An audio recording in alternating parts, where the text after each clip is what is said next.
Selamat siang, inilah headline news pukul 11 waktu Indonesia Barat. Saya Anggi Hasibuan. Pemirsa, pada Selasa malam, Kejaksaan Agung menetapkan satu tersangka baru dalam kasus dugaan suap terkait pengurusan perkara korupsi Korporasi Crude Palm Oil atau CPO Pengadilan Negeri Jakarta Pusat, yakni Head Social Security and Legal Wilmar Group. Untuk mengetahui informasi terkini dari Kejaksaan Agung, sudah bergabung bersama kami ada Rona Marina. Rona, selamat siang. Apa perkembangan terkini terkait pemeriksaan kasus korupsi CPO di Kejagung saat ini?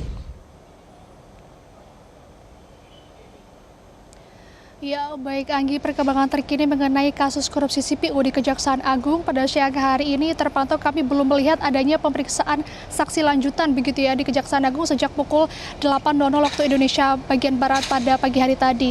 Namun tadi kami konfirmasi kepada Kepala Pusat Penerangan Hukum ataupun Kapus Penkum Kejaksaan Agung Harli Siregar bahwa memang tidak menutup kemungkinan akan ada pemeriksaan saksi lagi pada hari ini, dan saat ini pihaknya juga masih berkoordinasi dengan penyidik untuk memastikan hal tersebut begitu ya Anggi. Jadi memang tidak menutup kemungkinan karena memang biasanya pemeriksaan bagi para saksi ini dilakukan sejak pagi hari dan nantinya para saksi ini bisa saja akan keluar sekitar sore ataupun malam hari.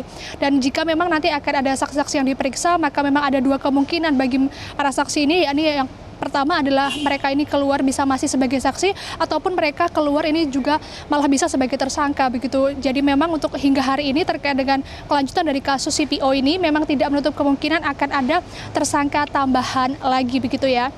Dan selain itu juga Anggi, memang dari sejak semalam sekitar pukul 22.55 waktu Indonesia bagian Barat, ini pihak dari Kejaksaan Agung juga sudah menetapkan satu tersangka lagi, yakni pihak legal dari PT Wilmar Group, yakni Muhammad Syafi'i atau MSY, yang diduga berperan menyiapkan uang suap sebanyak 60 miliar rupiah. Dan saat ini Syafi'i ini sudah ditahan di rutan ataupun rumah tahanan Kejaksaan Agung selama 20 hari ke depan. Di mana memang juga Syafi'i ini merupakan tambahan dari tersangka-tersangka yang sudah ditangkap sebelumnya, di mana untuk tersangka-tersangka sebelumnya yang sudah ditangkap ini totalnya sudah ada 7 begitu ya, buntut dari kasus korupsi CPO ini. 7 diantaranya ini, yang 4 adalah merupakan hakim begitu. Dan yang pertama ini adalah seperti Ketua Pengadilan Negeri Jakarta Selatan Muhammad Arif Nurianta atau MAN. Kemudian juga ada pihak dari Panitera Muda yang berinisial WG, kemudian juga ada para advokat yakni MS dan juga AR.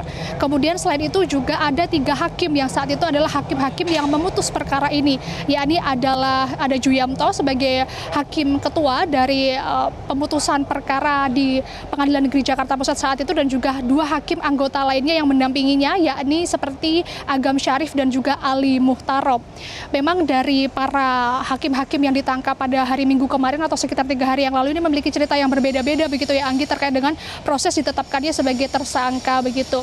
Dan yang menjadi sorotan ini adalah terutama adalah Juyamto yang sempat tidak terlihat ataupun tidak tampak sama sekali begitu di Kejaksaan Agung, sehingga pada dini hari pada Senin kemarin barulah ia keluar tiba-tiba sebagai tersangka karena menerima uang suap sekitar 22,5 miliar rupiah, dan ini adalah total dari ketiga hakim tersebut yang menerima uang dari pihak advokat swasta tadi.